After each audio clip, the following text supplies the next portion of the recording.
over.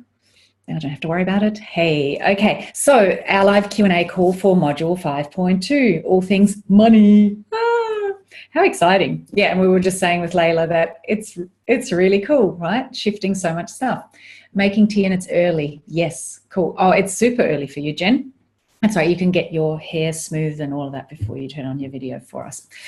All right, so let's take a moment and just ground. I don't know about you, but I'm feeling really excited for some reason today. There's all this energy just percolating through me, so I need to do a bit of grounding. So let's just plant our feet on the earth. And before you close your eyes, just take a moment to scan your body and do it from the top down. And I want you to kind of imagine this like a ray passing through your body and just taking any stress that's sitting in any of your cells, any of your parts of your body, and just taking them and almost like a coffee plunger, gently, effortlessly passing through from your head, through your neck, your shoulders, just feeling any stress and tension drain away. Feeling yourself even more present here and now in the chair. Feeling it passing all the way through and starting to absorb through your feet into the earth below. And notice how healing that is, how the earth is always there and has this ability to just absorb excess energy, excess stress, anything that doesn't serve us. And now just allow your eyes to gently close and take a nice, long, slow, deliberate breath in.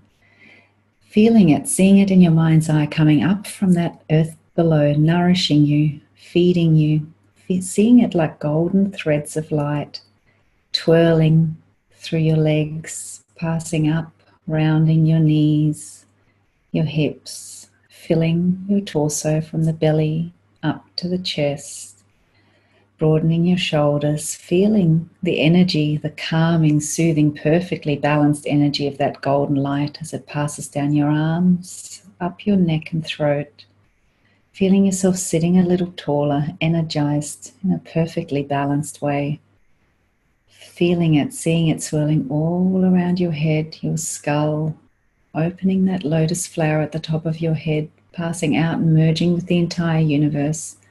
And whenever you're ready, just allow your breath to drain out all the way down and back into the earth below, feeling the balancing that's happening there. And just another slow, deliberate breath in, seeing those golden threads of light, feeling them passing up through your legs, your hips, your belly, your entire torso, down your arms, balancing. That's it. All the way up. The entire skull. Opening up the top of your head even more. The beautiful lotus flower reaching out to the entire universe and draining it out. With a nice, long, slow, deliberate exhalation. And just before you open your eyes again to rejoin the group, just taking a moment to notice how balanced you feel now, how present you feel now. Notice how much everything shifted, how all that excess energy and stress was absorbed by the earth and transmuted, balanced, recalibrated. And here you are, perfectly aligned, right here, right now. Take a nice slow breath in, and whenever you're ready, just blink your eyes open and come back into the room. That's better. I was a little bit hyperactive bunny when I got on the call, and now I feel much better. So let's have a look who's on the call. Linda's not here yet, but hopefully she can join us because she's got lots to celebrate this week. She's had an awesome week. So in the meantime, hopefully she can join. Oh, no, sorry, I should wear my glasses. I went, oh, there she is. No, that's not Linda. So who else has got something they want to share that they've noticed this last week or so that's been happening that you want to share with the group, even though you might have posted about it in the, in the Facebook group? Let's actually share it here. So who wants to jump in first? Go for it. Layla, sorry, I'm looking at you, but you can't tell, of course. Go for it. Hi, I think I'm unmuted. I'll go first. I found the money section actually really interesting. When you said that we were going to be talking about money, I thought, I don't really need to talk about money, but it'll be interesting, I'll just pop in. But it's actually been quite revolutionary for me. And I'm an accumulator, so money's always been quite plentiful, which is one of the reasons that I thought I didn't really need to talk about it. But actually what I've realized is that I don't celebrate money. I don't enjoy it. I don't allow it to be the kind of joyous thing that it could be. And that's been really interesting. So just having a relationship with money and starting to celebrate it. And I've always celebrated that people wanted to trust and work with me. That's been fabulous. But the fact that they give me their money, I suppose, is the bottom line of that. So I've started your practice of noticing the money that's coming in. That's been unbelievable, because since I stopped work, I thought, okay, money's going to be, it's going to be a bit more come and go. It might not be quite so dependable. And so I just thought, okay, I'm going to set an X amount of dollars per month that I want to try to hit. And in July, within 7 days, and I wasn't even working, I was on holiday, I'd already hit that target. So cool. Unbelievable. Because I don't really know, like you said, I don't really think about where money comes from. I only think of it as my income. So I wasn't counting other things, and we don't have to go into that. But so I just really sat down to write down exactly what money was coming in, and I'm still doing it now. Like, where are we? I mean, it's the 13th of July and I've well exceeded that target. So I'm going to continue that practice. I think it's a really good practice for me to really feel the abundance that is there.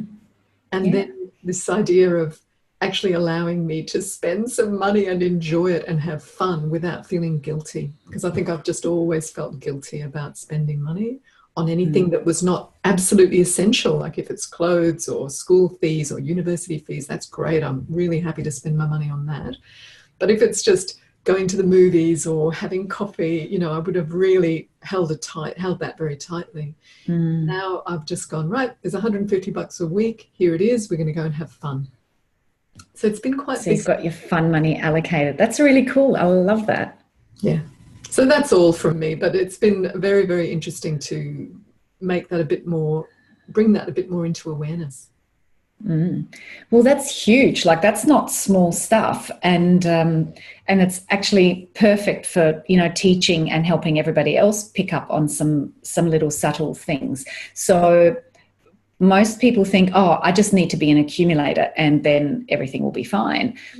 But they don't understand that accumulators in many ways are the ones who have the most money stress, because it depends on what the underlying story is that's feeding that, right? So in the previous lesson, I talk about these are just our habit patterns, and so don't get caught up on making them mean, I'm doing great or I'm doing badly. Just notice it and then look at what's the belief system that's feeding it. What's the underlying story that's feeding that pattern and keeping it in play. And for a lot of accumulators, it's a fear-based pattern. I'll tell you, I actually want to share this with you, that it's not, I mean, yes, it is fear-based, but it's actually even deeper than that. It's about feeling unworthy. So I inherited quite a lot of money in my 20s from my grandmother, and it just made me feel so uncomfortable. Like when you did that experiment in the lesson, I'm going to say the word money, notice how it makes you feel. For me, it was like a kick in the guts. And I was really shocked. Like, what's that about? So I started saying to myself, it's okay for me to have money. And I remember when I inherited that money, just feeling that it was now my responsibility to pay for everybody else. I had to pay for everybody else. I had to just give it away. I had to, it was really, even when I think about that, I feel quite stressed and a bit sad, really. And to be able to go, it's okay for me to have money. It's okay for me to use the money for myself. That has been the huge shift. And playing your money game with the $50,000, that was so much fun. I did that last night. I just saw the Amalfi trip. I'm like, I'm there with you, baby. And it felt so indulgent, and at the same time I was like, well, what the fuck, why not? Like, I can still give money away, I can still donate to charity, and I can have a good time. It's okay. I'm worthy. It's okay. Yeah. And that's a really perfect point, because the stuff around money, it's all linked to our self-worth, you know, whether we acknowledge it and are willing to go there or not. But money is really a symbol of that. You know, money is a means of energy exchange. So like, that's all it is. It's payment received for service rendered. So the more you are of service, the more money you should be receiving. So then you think, well, so why do people have so many issues around money, you know, around guilt, self-worth, fear, all these things? And, you know, it's so intrinsically linked in our culture to our sense of self-worth. We even say, you know, oh, he's worth millions, and oh no, he's not worth that much. And, you know, so we even use language around that. So it comes very much down to our sense of self-worth and how much goodness we're willing to allow ourselves. And money is just the strongest symbol we have of that in our culture. Really, really interesting. And yeah, that, you know, feeling guilty of receiving the inheritance, that's so common. Like, that's why people who win cross lotto or suddenly rise to fame, you know, they manage to get rid of it and end up dying broke, and or going back to jail or whatever it is. And it's always, you know, that money habit archetype kind of, it kicks in and it keeps them. So if they're in a spender pattern, it draws them back into that breaking even. Or if they're in an overextender pattern, they manage to still blow more money than they've got available, no matter how much it is, because you can always, you know, buy a more expensive private jet. Like, it's not a problem spending more money. There's always things to spend it on. So yeah, really, really interesting. And there was something else you said at the start that was that I wanted to comment on, and it's gone now, but it'll probably come back. Well, it will come back. Yes, tracking your money is, you know, what you focus on expands. So if you track your money and you celebrate it and you do it with a, you know, from a positive perspective, and you really celebrate it and you notice how much money is coming, then that helps it expand. And then you become aware of how abundant you really are and how much there really is. And so it just, you know, it starts shifting your focus from worrying about, oh, is there enough? Can I spend this? Why am I spending it on that? It's like, no, I actually have plenty, and there's always plenty more coming. And so it just has this beautiful snowball effect. So that's really cool. So you've had a really huge shift with it. And, you know, like we were saying before I started recording it, or maybe just after I started recording, but I'll repeat it anyway.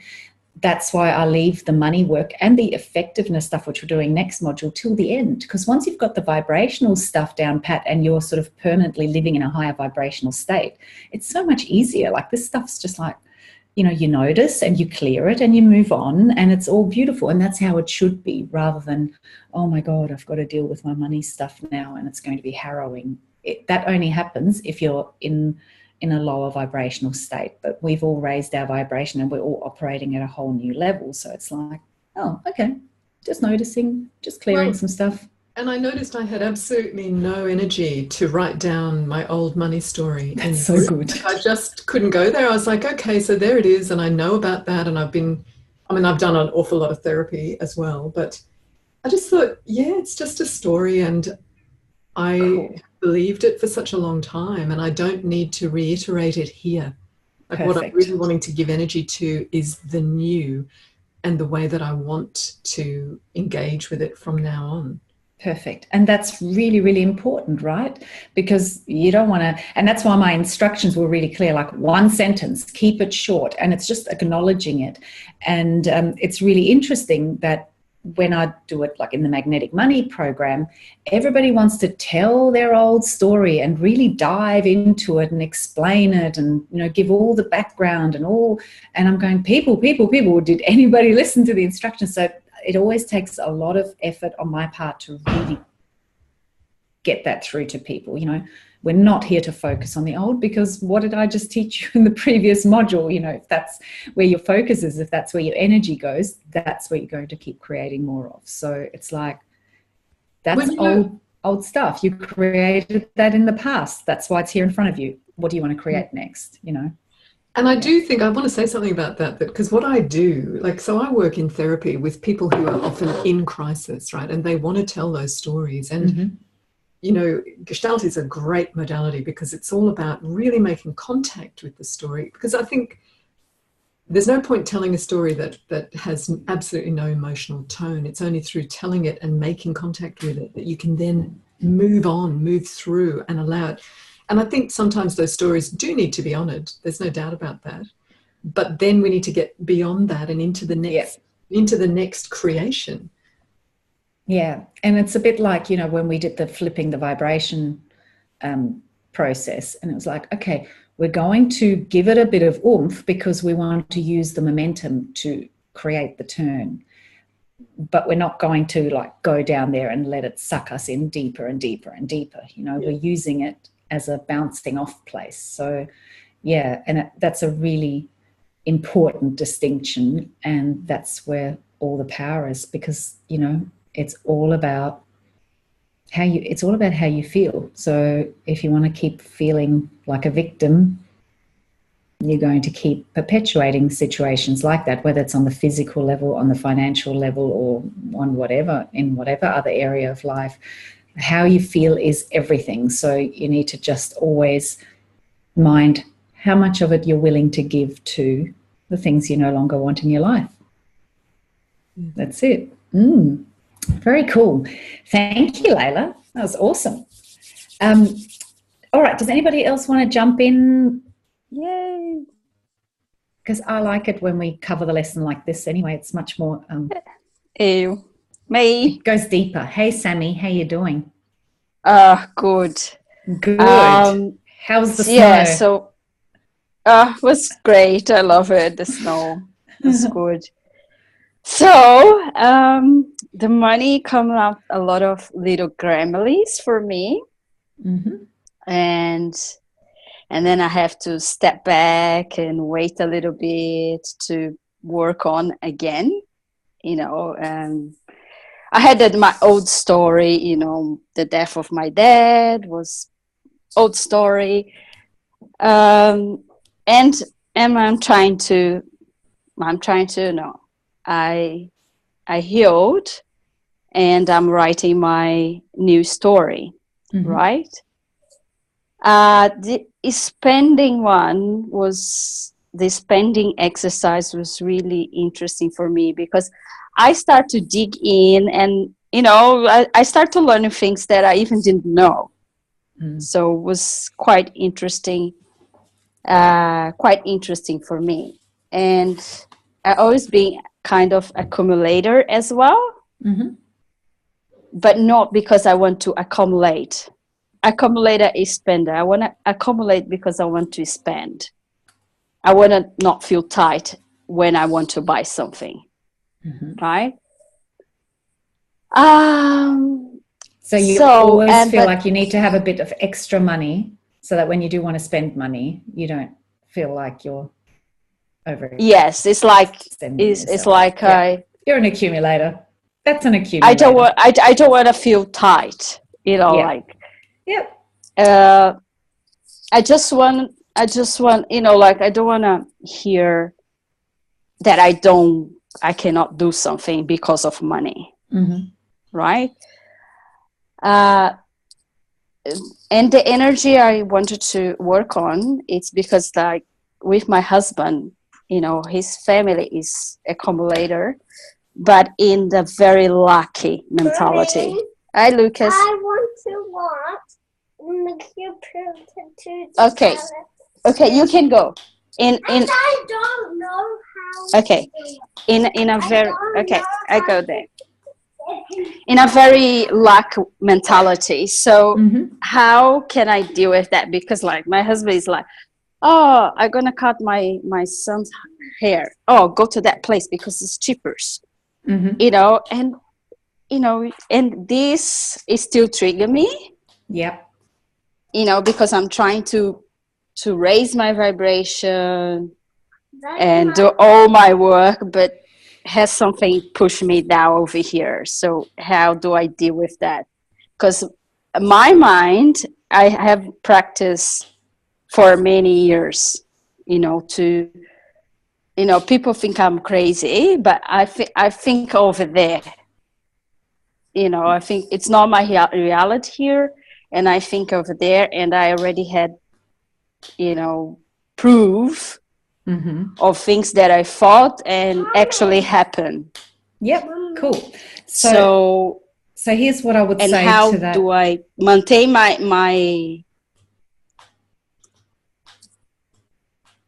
your alignment? How do you maintain your alignment when he's not anywhere near it? Mommy, can you let me get on? Yeah. Okay. So exactly. How I maintain my alignment. Yep. Just a second, okay? So we go back to because like I'm doing all my work over here, and over there has the accumulated lack mentality. It's his fault. He's pulling your vibration down. It's all his fault. So you know what? You're screwed, Sammy. No, it's not his fault.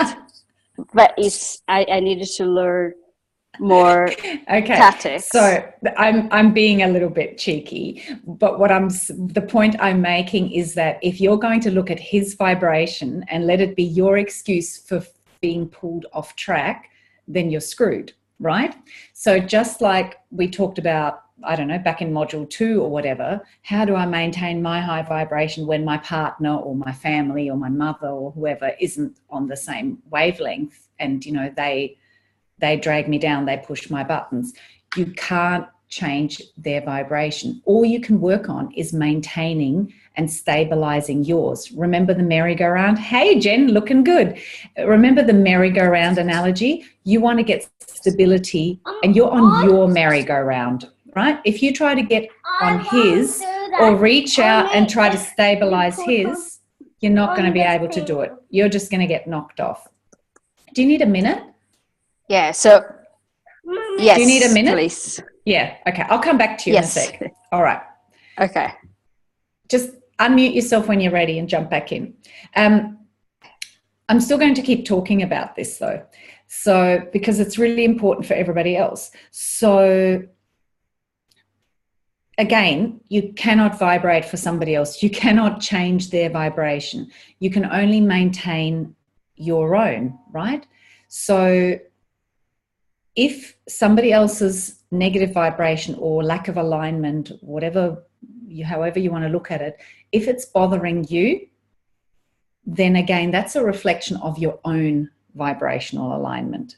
Because if you were as stable as you like to think you are, it wouldn't bother you one little bit. And if there was nothing in your vibration that's resonating with that, it wouldn't bother you one little bit. You would be invincible. You would be so rock steady in your vibration that nothing's going to touch you, right?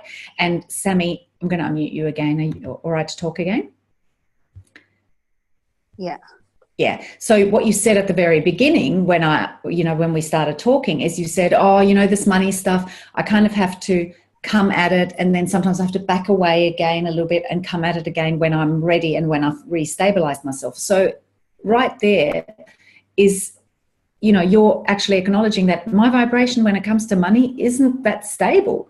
It's not, where I actually want it to be. I can easily be thrown back off track and start feeling quite, the way I don't want to feel. So bottom line is, you're not as stable as you'd like to be, and you just need to work on that. Work on your own stuff, work on your own vibration, and as you stabilize that and as you permanently up level and get that stability going, your merry-go-round spinning and nothing can touch it, then what he does is none of your business. But he'll do whatever he needs to do, whether it's he'll by osmosis also up level and you go, oh, he's starting to shift, but I didn't even do anything or have to say anything, or whether he just does his own work, but you'll be immune to it. And that's what you need to realize, that while it's bugging you, there is a resonance, and you just can't refute that. So again, your work is to work on your own vibration, just like with everything else. Yeah.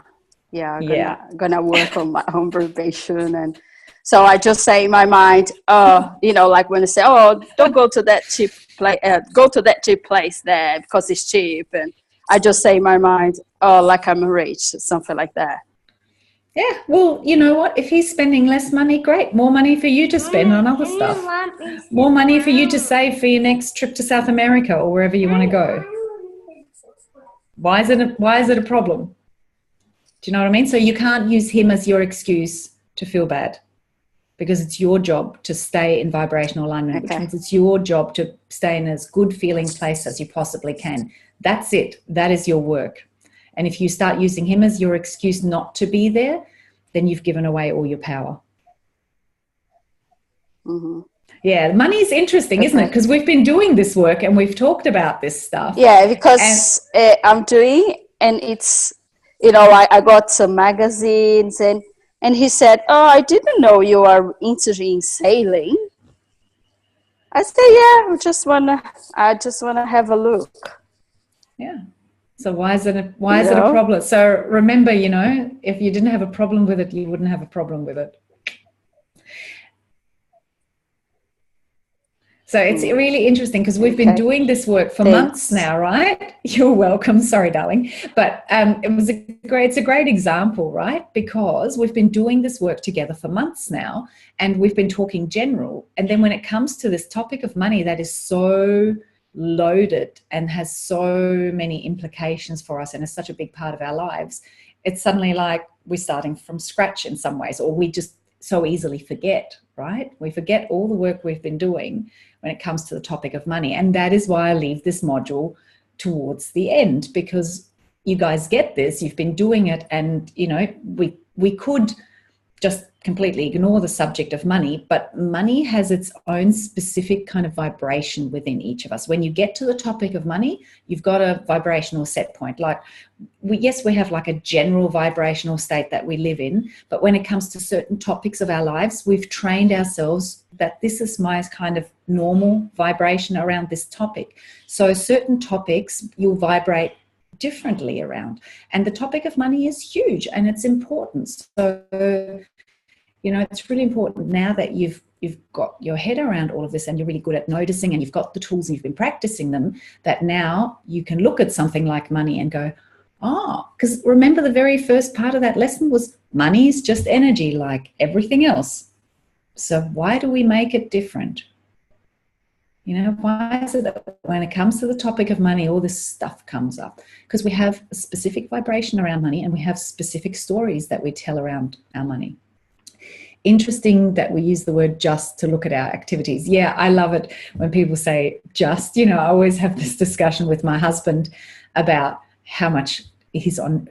Like, I have made a really conscious thing about putting the phone away in the evening in the last few weeks because I noticed it was creeping in, and I just mentioned it to him, and then he, he's been wanting to tell me that he doesn't use his phone either. And I went, well, yeah, actually you do, and during dinner, my daughter was over for dinner and he picked his phone up to research something that we were talking about, and she went, do you know what, if I had done that a year ago, I would have been, raked over the coals. And he's, no, I'm just this and I'm just that. So it's funny how we use the word just and we think that excuses anything, and it kind of is a timeout. And we do that as well with our vibration.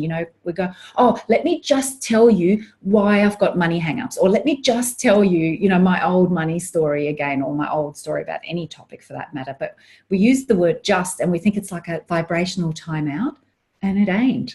There is no vibrational timeout. It all counts. It all counts. So yeah, good observation, Jen. Really interesting. We use the word just and we think it's like calling a timeout. Doesn't work. Yes. And so take the word try out of that as well, since we're picking on language. I've made a conscious effort to eliminate the word from my vocab. Because again, try implies not succeeding, right? Does anybody else want to jump in? I promise I'll be nice. But it's great learning, right? It's great learning to kind of go, wow, we're having the same conversation we had in module 2. And because it's the topic of money, it's almost like we think it's a whole new thing, but it's all the same thing. So it's about us learning to apply all the same things to this really important topic in our life, so we can be really prosperous and we can give more service and we can receive the reward and we can do more good with it. Like, money is a bloody wonderful thing in our lives. If anybody else wants to share something, please jump in. Otherwise, I'll just let you jump in as I'm talking. But I don't care. I like it when you guys jump in. Go, Jen. Thanks. Yep. Hey, everybody. Hey. Can you hear me okay? Yes, can hear you well. Thank you. Great. I'm really glad, Sammy, you brought up your husband, because it's been interesting. Of course, you know the story of when before he went to Bali, he was vibrating in a very low place. And when he came back, he was higher. But still, he said something the other day, and especially around money. We worked with a money coach for a year with Debbie Sasson, and he has completely lost interest in any of the tracking. So I basically track all of our finances, and I track our plans and our savings, and he's quite happy to let that happen. But, you know, he said something the other day, and he said, oh, you know, I was listening to this blog or podcast, and there's this couple that travels around the world and they live on $40,000 a year. And I was like, ugh, like, I have no interest in doing that. And it's like I've observed that he thinks that poverty is noble. That's a story, isn't it? That's a good story. Yes. And I completely see where it comes from. His mom would, you know, she had almost nothing and she would still give things away and give everything away. And giving is very important. But it's like they would give everything away and have nothing, absolutely nothing left. Like, what were you, like a monk? Yeah, to their own detriment. Yeah. Yes. And it's so, you know, not that my family's squeaky clean, absolutely not. I grew up with very opposing money stories. My dad spent money like, it's actually been funny because I'm thinking, like, maybe my dad does know that little secret because he just doesn't care. He's like, money comes and money goes, Jennifer. And I'm like, oh, this is the man who is retired and still has a huge mortgage on his home. And my mom, who came from post-war England where every penny counted, and she squirrels away savings. And so growing up with both of those stories has been very interesting. And I definitely have been spent most of my adult life in debt, and only now getting ahead based on money tracking, awareness, management, and wealth awareness. So it's been an interesting week because it's brought up all these old things that I'm like, oh, I've dealt with that. Oh, but I haven't dealt with this. I've dealt with this, but I haven't dealt. This is still hanging around. Yeah. And that's been what I've been observing this week. It's really interesting, isn't it, when we look to our parents and we go, oh, what was I taught, you know, by my parents? Because I have similar story with my dad died in debt, and my mum, you know, manages to make 5 cents stretch to feed a family of 10. So, yeah, really similar. And I look to that and I go, isn't that perfect? Like, didn't I have the perfect parents to teach me to find the happy balance between really enjoying your money and being really responsible with your money, and, you know, living for the moment, but also planning for the future. And so, you know, as you kind of do the work, you go, thanks, you guys. You completely fucked that up, but I'm learning lots out of it, you know? Yeah, it's been really cool. And my mom, you know, she likes to treat herself, but it was, again, you know, she likes to treat herself, and we're very fortunate. We do a lot of, you know, she loves to travel. So she's spent a lot of her retirement savings on travel and experiences. And I think I told you guys this story when we visited this hotel in Dubai and Abu Dhabi. We went for brunch, Friday brunch. This is a big deal. We went to the Fairmont Bab Al Bar, and it's just like this big, shiny marble, sparkly diamond stuff everywhere place. And she's like, oh, this is how the other half lives. I'm like, Mom, we are the other half. We are the other half. We're eating here. We may not be staying here, but we're eating here.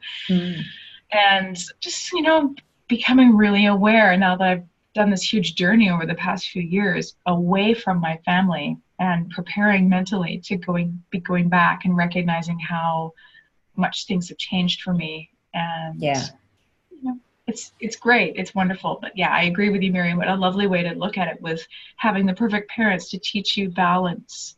Yeah, well, they teach us in so many different ways. And I always, I really subscribe to we choose our parents to learn what we most need to learn. And we learn best from experience. And sometimes we learn best from, like making mistakes. Like you just can't learn from people telling you what to do. You learn from doing. You only truly learn and integrate and embody stuff when you're doing it and you're living it. So it doesn't always happen in ways that we go, oh, this is fantastic. But afterwards, when you look at it, you go, actually, that was the perfect way for me to learn that.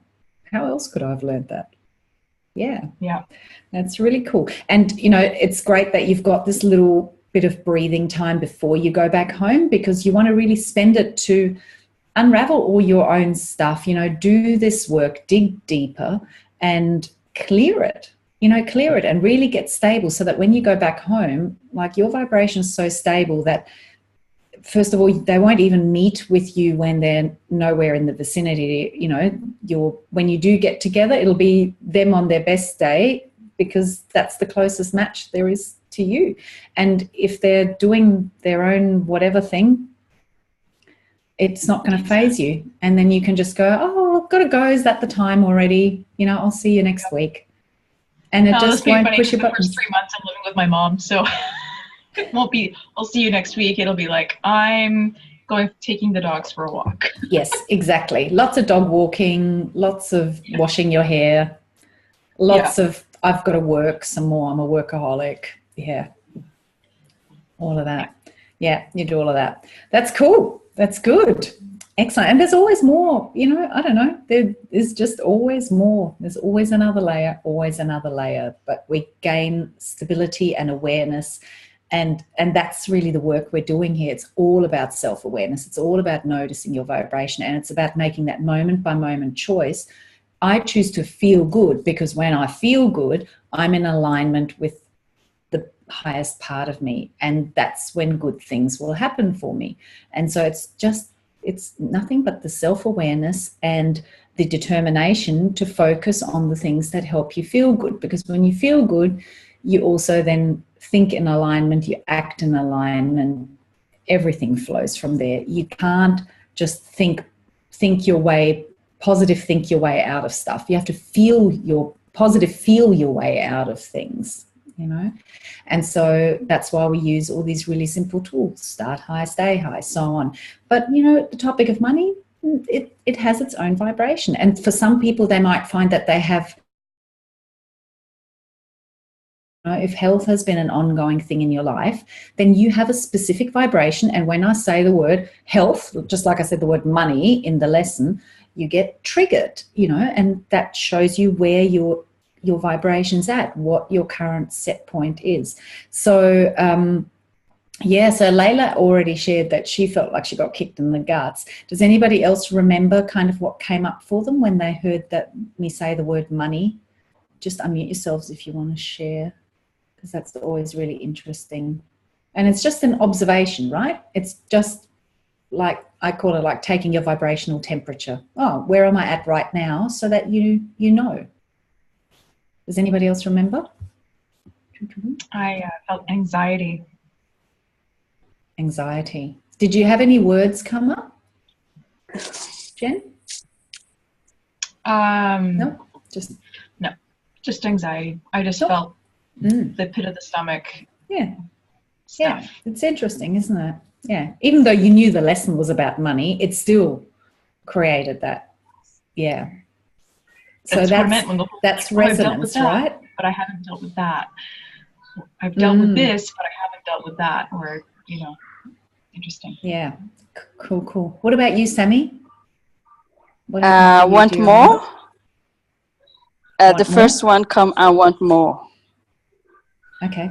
And in a positive way, or it's like, yay, I want more, or I want more? No, was a kind of, oh, it's not enough. Not enough. So yeah, and I had done some money stuff in the past, and I want more is not a good vibration, because like it's lack. It's vibration of lack. You know, yeah. I have. Yeah. So, okay. But then come up other words like freedom. Yeah, I need to just see my notes, but come up other good words. The first thing. So the first one that comes up is your strongest association. So that's the one you want to pay attention to. And this is a really good technique to use in general in life. When something happens, you know, especially something you go, what the fuck was that all about? Notice what your first feeling was, like your first response. Like, did you feel used? Did you feel hurt? Did you feel disappointed? Because that's the vibrational match. That's, you know, when you go, oh, why did that happen in my life? There's always a vibrational match. So always notice that first, you know, what's that first thing? Because that's where the vibration meets, and that's got to be a match. So it's really interesting. And then, you know, the brain kicks in and other stuff comes up. But that first thing, that's kind of, you know, like you're taking the little spinal tap sample and noticing what's really going on. So I also asked you to write a letter to your money in that previous. So I'm sort of mixing up talking about the first lesson and the second lesson. Doesn't really matter. So in the first lesson, I asked you to write a letter to your money. So how did that go for people? I know, Sammy, you really enjoyed that, didn't you? You really got into it. Yeah. Did anybody else write a letter to their money and find it? For me, was the best thing. I was really, really like in love. My vibration went so high, and was an incredible exercise. Should we write a letter every day to get into this feeling? It feels good. Could be your new happy habit. Yeah, absolutely. Could be your new happy habit, right? Write a letter to my money. Tell it all the fun stuff we've got planned together, and, you know, get excited together about all the things we're going to do. Why not? And, you know, you've got a relationship with money. You've got a vibrational relationship, and we tend to like make money almost like a character in our life. We assign it characteristics, like it's reliable, it's unreliable, it's plentiful, it's not plentiful, all these things. So, you know, if you want to have a good, healthy relationship with money, then sometimes you need to kind of write a makeup letter and go, okay, things have gone a little bit weird between us. Here's how I want it to be, you know, and here's me taking responsibility, because ultimately money is totally impartial. It's just another form of energy, and it shows up in response to your vibration, right? That's it. So that's why we then also went on to, you know, have some money fun. And I love that Layla's now allocated just fun money. Like, this is fun money. What are we going to do with our fun money every week? And that's really cool. And as we get into the last lesson on this, we'll, you know, put some practical stuff together as well, so that you can go, this is my fun money. This is my wealth creation money. You know, this is my living expenses money. And you can kind of give all your money a job to do. And then when you have fun with your money, you know that that's the purpose. That's this money's purpose. And that's a very valid purpose. Yep, cool. You've got a line in your budget for fun money. It's really important. Hello, money. Sorry I've undervalued you for so long. Kiss, kiss, hug, hug, the end. That's it.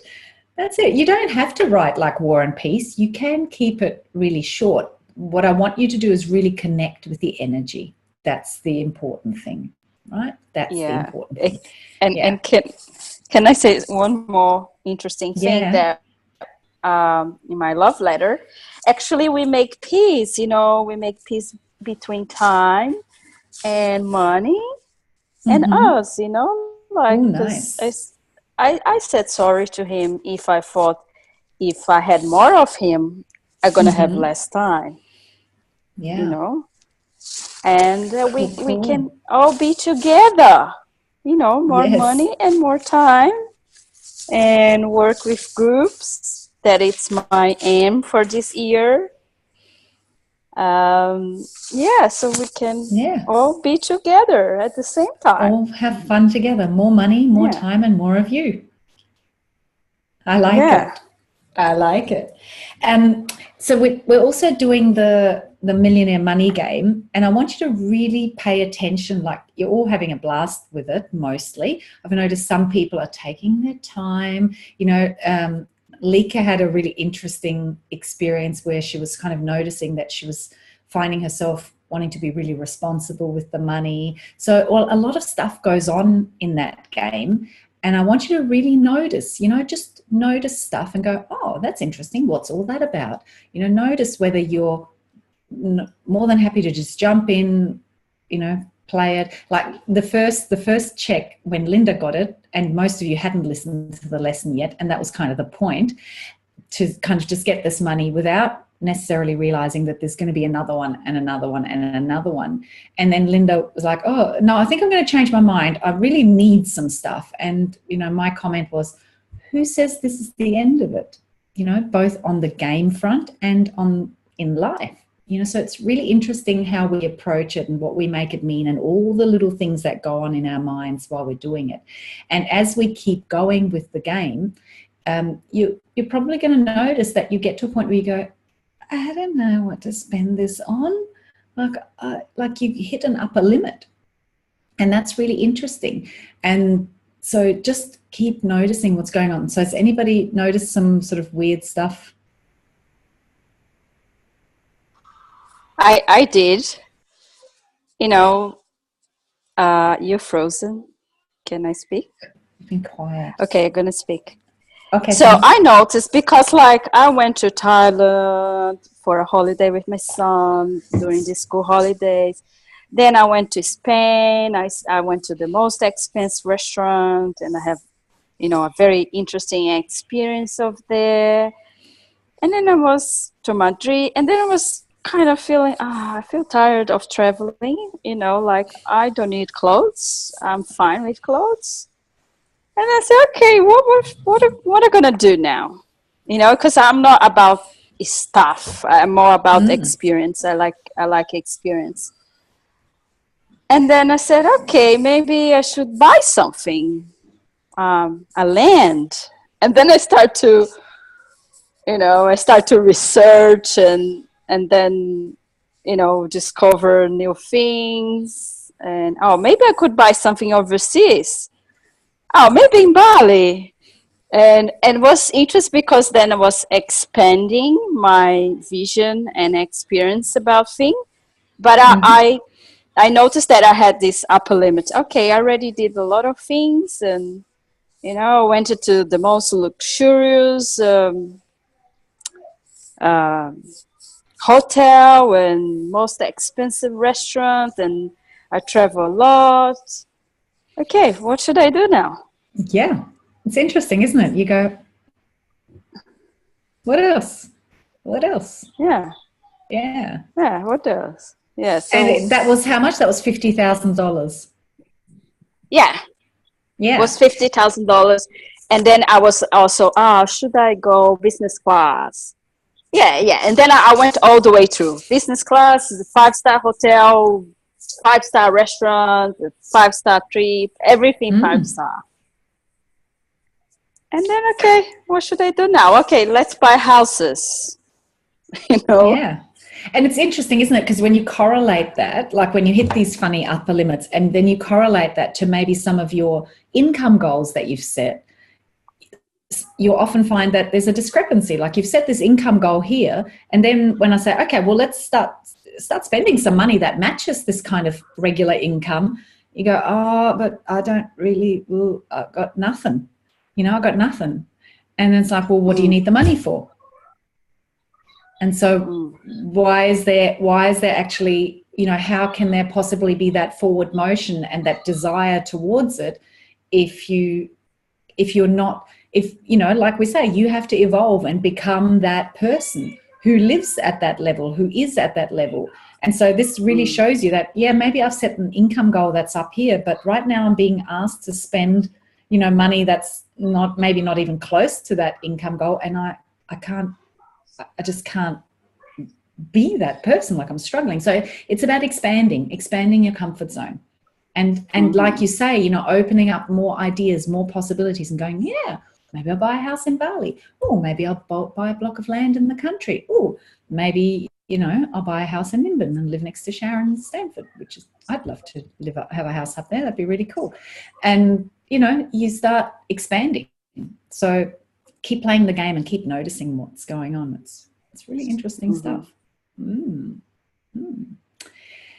Cool. Does anybody else want to share what's been going on? I'm sorry, I asked Carly before because I've been a little bit quiet. Carly, what's been going on? Oh, shall I unmute you? Let me see if I can do it. Oh, there you go. I think you're good now. Can you hear me? Yeah. How have you been, honey? You've been a little bit quiet. Yeah, good. I just slept really badly last night, so that's probably why. What's been happening? I did the second one on the Monday or the Tuesday, and the first word that came up was growth. So cool. I was quite excited about that because when I was doing the magnetic money, lots of fear and lots of my old story from my parents came up. Yep. So I could see that change. But as we're talking here, I'm like going, when I first did the $20,000 check, I remember going, well, I can only spend this much, so I'll spend it on all practical things. And not necessarily on like things for me to make me feel good. So that was interesting. And then I haven't spent the 50,000 yet. And already I'm like, I just want to get 2 bathrooms. That's all I want. I want 2 new bathrooms. So it's the same kind of, you know, story of I'll just do that and then I'll spend it on myself. So even though I know there's going to be like $100,000 next. Yeah. Like that. So it's interesting, isn't it? It's still like, no, I don't really, you just hang back. So keep, you know, keep working at it and like keep, it's about expanding your comfort zone and just, you know, it's just a pretend fun exercise. So yeah.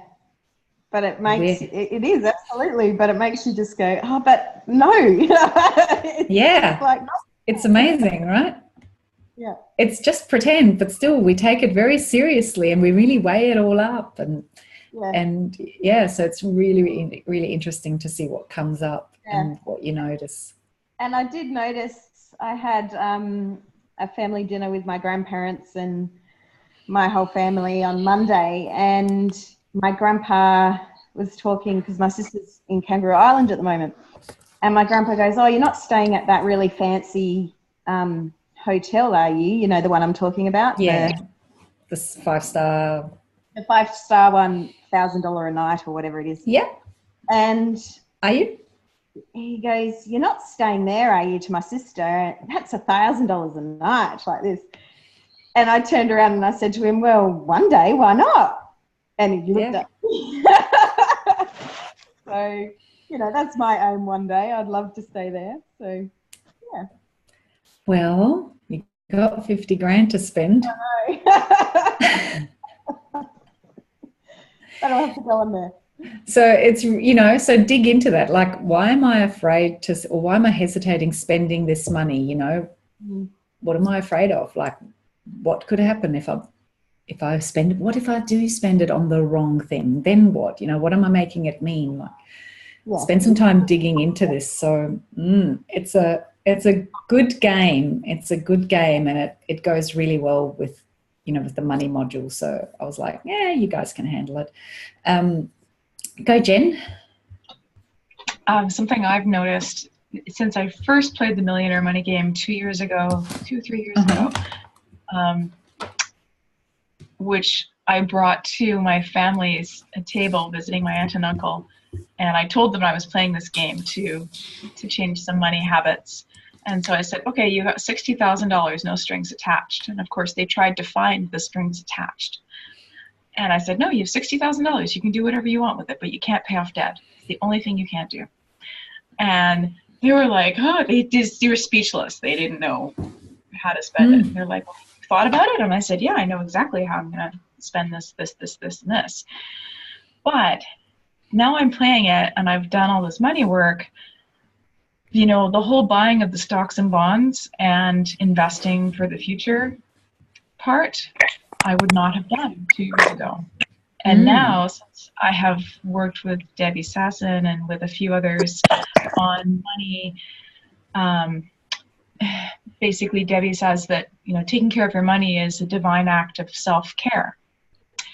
And absolutely it is, and taking care of your future. So now I'm like, okay, am I going to buy these stocks and bonds? I'm going to go research stocks and bonds and investing later today because I'm not afraid to do that anymore. It's a choice and it's an option that's in my money vocabulary. Yeah. And that's the big difference between playing it 2 years ago and playing it now, is that I'm using that money to plan for the future as well as enjoying it in the moment. Whereas 2 years ago, I just would have been like, I'm going to buy this, I'm going to go on this trip, I'm going to do that. But now I'm very consciously and aware, using lots of awareness to use it to plan for the future and grow wealth in a different way. Yeah. And interesting though, isn't it? Because the Millionaire Money game, like, it's supposed to expand your comfort zone around money and around how much you allow yourself to have. So kind of taking some and investing it for the future is almost cheating, right? Because it's a Millionaire Money game. And it's about expanding how much you're willing to receive and allow yourself to have just for you. How much, and so it grows that sense of, you know, deserving. I know, but I want more than $1 million. Cool. So that's the shift, and the difference that I see is that I know that there's $1 million coming, and I know that for sure. So that's why I was like, okay, well, I'm just going to start with $10,000 right now, because that can just grow in the background, and I'll have that for the future. And I know that there's more coming. I 100% know that, but that's the difference. The way I see it is that, yes, I 100% see your point, but now I'm like, I don't see it as cheating. I see it as using my money in a different and more intelligent way, because not only am I not only am I using it in the moment to buy stocks and bonds, which I never would have done, I'm also using it to plan for the future. Yeah. So you just need to, like you're doing, you need to just be really aware of what your reason is and what your feeling is behind it. Because, you know, I've seen people do it before where they go, oh, I'm just going to invest it all. And it's like, you're investing to secure yourself because you're afraid of, like, this is about the flow, right? Allowing more of the flow to come in. So you just need to, it's all self-awareness. And, you know, some people will squirrel it and go, oh, I just want to invest all of it because I'm afraid. And it's kind of like saying I'm putting it in the bank in some ways, right? And so, just paying attention, and you're on it, so it's all good. But I just wanted to kind of just mention that, because everyone's, you know, some people have done this work lots and they've really expanded and they're really aware, and some are doing it maybe for the first time ever. So, yeah. The other point with investing is you never invest more than you're prepared to lose. Exactly. So that's another facet of when you're putting money into investing, you have to be prepared for that money to go down or go up. Both. That's right. Prepared for both. Yep. So and invest what you're willing to lose. Yeah. It's gone. It's gone, and hopefully I picked a winner. Awesome. All right. I just want to make sure that I cover off Module 2. So Module 2, you've got a few bits and pieces, but it's kind of a process. So we want to make sure that you look at your old pattern and that you're just aware of what came up. You know, what was the strongest association to money? Notice that, and you can share it in the group if you want to. #old pattern. I'm not asking, like, I'm not going to be going, you haven't shared this, especially when it comes to old stuff. But just do it for yourself and notice it, and you can leave it be as that. So again, with the old story, you know, I've got #old story to share in the group, but you know, it's just an old story. Like, we're not there to kind of, you know, turn it into a Broadway production and bring it to life and give it shitloads of energy. A 1-sentence summary is it. And if you go, like Layla said before, you know what, it's an old story, I don't even want to go back there, that's fine. But I want you to have the awareness of it so that you're kind of going, okay, where are things at right now? And when I say old story, it's the story that's gotten you to this point in life, right? So it's served a purpose and it's gotten you to here. But now we want to grow and evolve and move further. So it's the old story that's gotten you to this point, because whatever that association was, whatever that feeling was that came up when I said the word money, that is your current vibrational pattern, and that's the story that's brought you to this point. So let's take a moment to actually go, okay, this is where I am now, because when I know where I am now, I know how to go to where I want to get to. And then when it comes to your new money story, you know, go nuts, enjoy it, but make it about what you. So when I say new money story, it's not like, oh, my ideal day or all the things I'm now doing with my money. It's, what do you want to believe about money? You know, what do you want the story you tell yourself about money and your relationship to it and its role in your life to be? So it's not going to be like I'm jet setting around the world and whatever. That's a story for what you're doing with your money. But I want your money story as in, what's the story you are now willing to take on as the role money plays in your life and the relationship you have with it. Keep playing the millionaire money game. And when you notice stuff, you know, again, share it in the group, use the #expansion. And one thing that in this module and the next module, I really want you to be aware of is you've got a whole lot of tools there that we've been using, you know, through modules 2, 3, and 4, and they're all there for you. So use them now when we're getting onto specific things, because you want to not just have used, you know, yes, we've used them, but we've used them just sort of for the sake of them and for the enjoyment of it. But now you want to actually just make it second nature to apply those tools to specific things in your life. And nothing's going to call on you more than the topic of money, generally speaking, for most people. You know, for some people it's health, for some people it's relationships, but money is always one of the top ones.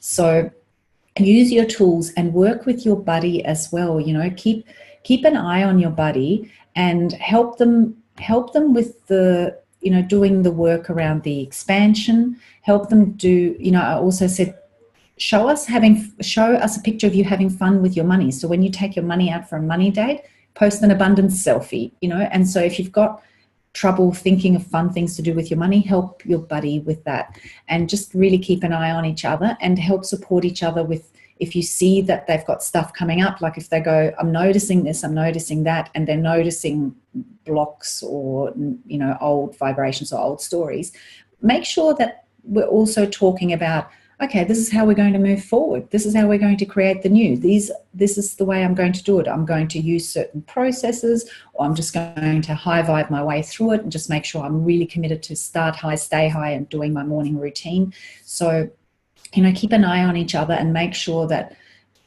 the focus is very much on, I know exactly what to do to move into expansion, to continue in my daily alignment, and to grow and to heal all the stuff that comes up. So, yeah. Who's actually done the Money Story Keeper meditation? Layla has? No, that's cool. And I mean, it's only this week's module anyway, so that's totally fine. Hi. It's a bit cute.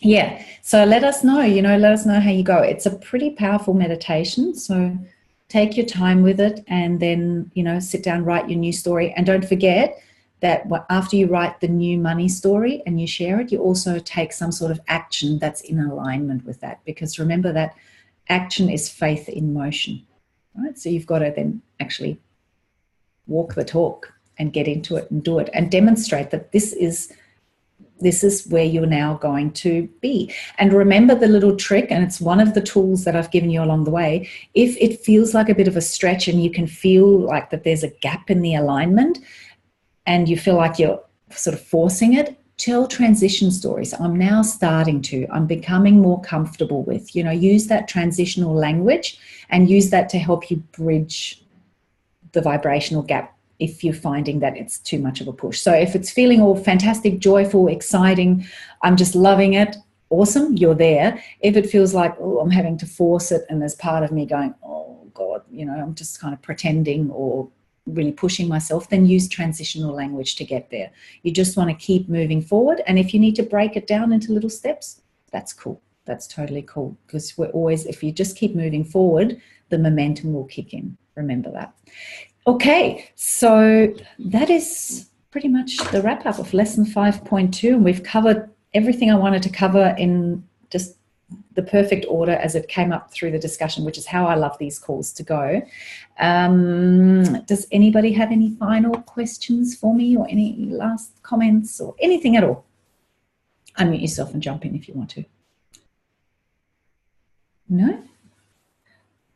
It was worth getting up early. I just need to work on pricing, because my project is to do online courses. Yeah. And I have a price in my mind, and I'm working on that, like, oh, is people going to pay? Yes, they will. And I needed to do work on that.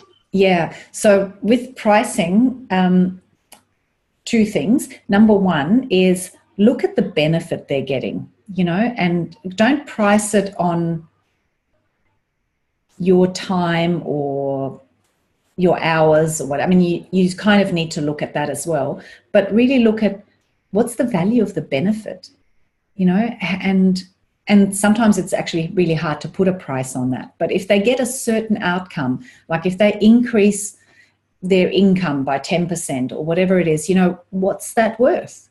What if they increase their income by 20%? What if they double it? So you've got to look at it from that point of view. You've got to look at what's the outcome and the benefit you want for them, and what's reasonable for that. And then it takes the whole you out of the equation for starters, because we tend to make our pricing, especially when people aren't doing this work, we make it about our value. And it's like, well, it's not about you. They're not even going to do the program for you. They're going to do the program for themselves and what it's going to give them and what's the value of that. So people aren't investing in you, they're investing in themselves. And what's the benefit, what's the outcome that they can get from this if they apply everything you teach them, and, then look at, well, is that a fair and reasonable price for that? So look at that for starters. But I'm a big fan of Tash Corbin's formula for pricing your group programs when you're first getting started. And it's kind of just a rough guide for your pilot round. Do you know it, Sammy? Have you seen her teach that? No? It's super simple. No, it's super simple. So basically decide what your hourly rate is. So do you have an hourly rate that you kind of price yourself at for one-on-one stuff? Yes. Yeah. So what is it? $250. $250 an hour. Okay. And then do you know how many hours of delivery you're going to be doing in this program? So teaching, Q&A calls. It's 8-week programs. So is it an hour? I'm planning to do. Is it 8 hours all up then, or is it 2 hours a week? Or? No, I haven't decided. It's going to be 8-week program. It's going to be online lessons. Yeah. I haven't decided how the length of the lessons. Are you going to be doing any live teaching as well? Yes. Well, 1 hour. Okay. Yeah. So just to keep it simple, let's say your rate is $250 an hour and you're going to be spending 10 hours. Let's just make it a round number, right? And so that's $2,500. If it was one-on-one, it'd be $2,500 worth, right? But it's a group program. So is the group for like unlimited number of people, or is it a small group, restricted? and intimate? Well, I think at my energy, I don't think I'm gonna attract 50 people because it's my first round. There's a limiting Maybe it's belief. a limiting belief. Okay, yeah. But for those people, are they signing up to an exclusive VIP program? Like, for example, my manifesting masterclass, 9 people maximum. That's it. There is no second group. I haven't thought. I haven't. Is it if I get 20 people, I'll have 20 people? Thank you. Yes. Okay. Good. Yes. So then it's at a the larger moment, group it's program. Yeah. At the moment, I focus on getting myself comfortable with groups. Cool. So the intention, but the intention of the program is designed to be a larger group program. Yes. Okay. And isn't it interesting? Oh, your cat is. I cannot hear you. Hello. You're frozen. Oh no, you're frozen. Gotta go. See ya. And put all those messages, all those things in there. So whenever you need to, you can just, refer back to that and use it as a pick-me-up. So yes, you should have all your testimonials anyway, but even just those little messages that you go, well, it's not really a testimonial I would use to promote my program, but keep them all, emails, all those messages, because it's really important that you believe in you, because if you don't believe in you, how do you expect anyone else to? So you've got to reconnect to all of that. But let's go back quickly. I want to give you the pricing formula because it's super simple, but you need to really make sure you really work on your vibration, put your vibration first, and use any excuse to feel good. So we did Rampage of Appreciation in module 3, I think, and, do that around your clients and how much they love you and how much benefit you're giving them and how grateful they are and what beautiful results and outcomes they're getting. Really stabilize that vibration before you worry about putting a program out there. Okay. And it's not going to take you long or be hard for you because you know how to do the work, but focus it on that topic and make sure you're really strong and stable on that topic because you want your vibration around that topic to be really rock solid and positive. So I'll give you the pricing formula. So say you're $250 an hour and you're going to spend 10 hours in teaching time. So you times it by 10, it's $2,500. And then what Tash says is if it's a small group program, like less than 10 people, you halve that because they're still getting the intimacy and the small group environment and they're getting lots of personalized one-on-one time because there's so few people. But if it's more than 10 people, then it becomes a bigger group program and then you divide it by 4. So for you've divided by 4. So a reasonable price for that program, if it's 10 hours, would be, in this case, $625 or roughly thereabouts, right? Dogs are crazy wanting to walk, Carly. Bye. So, but that's if it's 10 hours of delivery, right? So you take your hourly rate times by how many hours of teaching there is. And it doesn't matter if it's recorded teaching, it still counts. And, if it was just going to be an evergreen program where there's no live component down the track, you'd discount it more. But while you're there facilitating and helping, it's just an hour of video lesson, an hour of live call, that's 2 hours. Just keep it simple. So times your hourly rate by how many hours, and then for a bigger group program, divide it by 4. And that's a really good formula, and your brain can get around, that's fair. Like, you're getting me at a quarter of my normal price because you're in a group. But, that's my normal rate. And so you can just then let it go and get on with it. And just do it. But make sure you do the vibrational work, darling.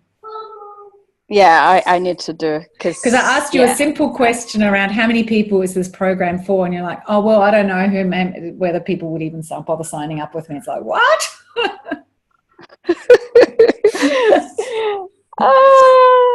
There's your homework. Okay, cool.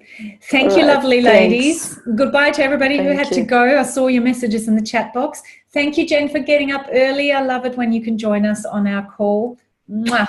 Yeah, have a beautiful few day, calls everyone. left, so I'm like, I gotta cover. Gotta come to each one. And also, I'll just say this also for the recording, make sure that you've got the bonus call that I've penciled in for September in your diaries, because that call's just going to be totally open, and it's going to be like, over to you guys, just throw stuff at me, let's just have a discussion, and I'll just give you, you know, we'll learn from whatever you bring to the call. So I'm not going to have any set agenda. It's not going to be a revision or particular points to go through. It's just going to be totally open. So make sure you put that. And I made that later in the afternoon Australian time. So for you, Jen, it'll probably be like lunchtime or something, leisurely. I don't know. I'm 6 hours. It's 5:20 a.m. now. So yeah. So I made it like, I think, I'm trying to remember what time I made it now. I think 5 hours from now, roughly. Okay. Sure. That's like 10 a.m. for me. Yeah. It's going to be like a normal person. And then when you're in Canada, when you're back in Canada, it's going to be like not an issue anymore, because it'll just be the night before for you, and you'll be like kicking back in your PJs going, yeah, I'm all done for the day. Calls will be done, because I'll be back in Canada early the first week of October. Yeah, but you know, we have the next round, and it's true. It's true. Yeah. And we have masterclass if you go into masterclass. So there's going to be lots of calls. All right, beautiful people, I shall let you go. Have an awesome day. Yeah, I'll see you in the Facebook group. Keep up the awesome work. Bye. Bye, girls. Bye. Bye.